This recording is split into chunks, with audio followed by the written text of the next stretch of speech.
Okay, let's be clear here. Despite all of the rationalizing and reasoning that some people try to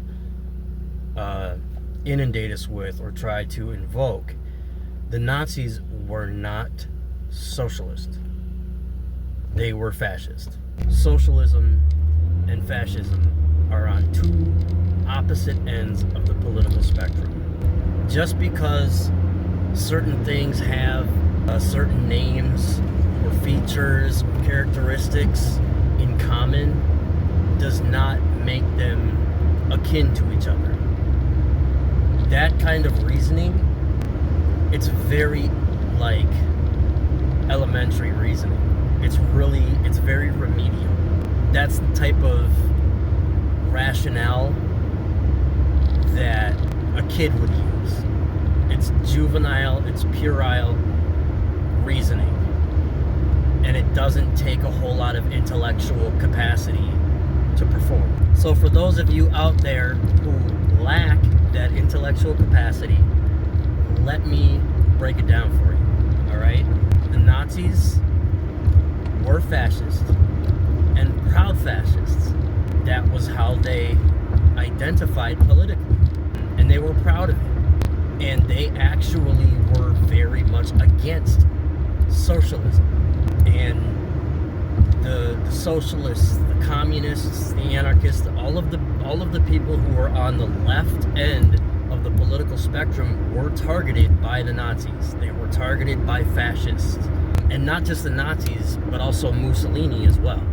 The left were the political opponents of the right, and the right is conservatism. It is fascism. It is capitalism. All of these things exist on the right end of the political spectrum. And socialists, communists, anarchists, they all exist on the left end of the political spectrum.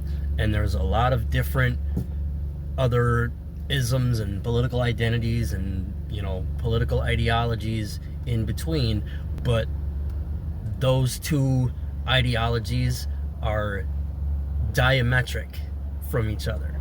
So just because Hitler named his political party the National Socialists does not make him a socialist. But why did he name himself and his party the Nazis or the National Socialists? And it works like this. Anybody with even the most cursory understanding of political theory and political science understands that Karl Marx did what was known as flipping Hegel on its head. And the reason they called it that is because of how Hegel saw the world versus how Karl Marx saw the world. Or more specifically, how Hegel saw the development of society versus how Marx saw the development of society. In Hegel's theories, he postulates that material conditions come from the ideas of man, right? That our society developed out of men's ideas or out of people's ideas of the world. And the reason they say that Marx was Hegel flipped on its head was because Marx realized that it is not the world that is influenced by men's ideas, it is men's ideas that are influenced by the world. It is our ideas, our way of thinking is influenced by our material conditions. And that is why they say that Marx was Hegel flipped on its head. Well, what does that have to do with National Socialism and the Nazis and communism? Hitler did the same thing to socialism. Hitler took socialism and flipped it on its head. In conventional socialism, the state is required to prioritize the interests of the people. In National Socialism, the people are required to prioritize the interests of the state or the nation. And that is the difference. It is socialism flipped on its head. And this is why socialism and National Socialism are different. This is why National Socialism cannot be socialism by definition, because it works in the exact opposite way that socialism does. Just because the labels of the two ideologies have a word in common does not make them at all similar.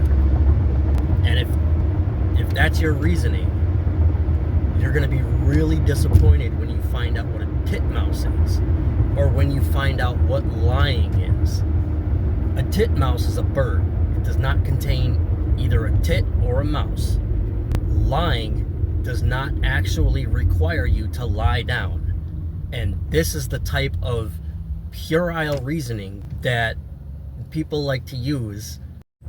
And that is the type of remedial reasoning. That is the type of remedial, puerile rationale that people use when they try to discredit, when they try to degrade the concept of socialism and the concept of communism and any sort of leftist ideology.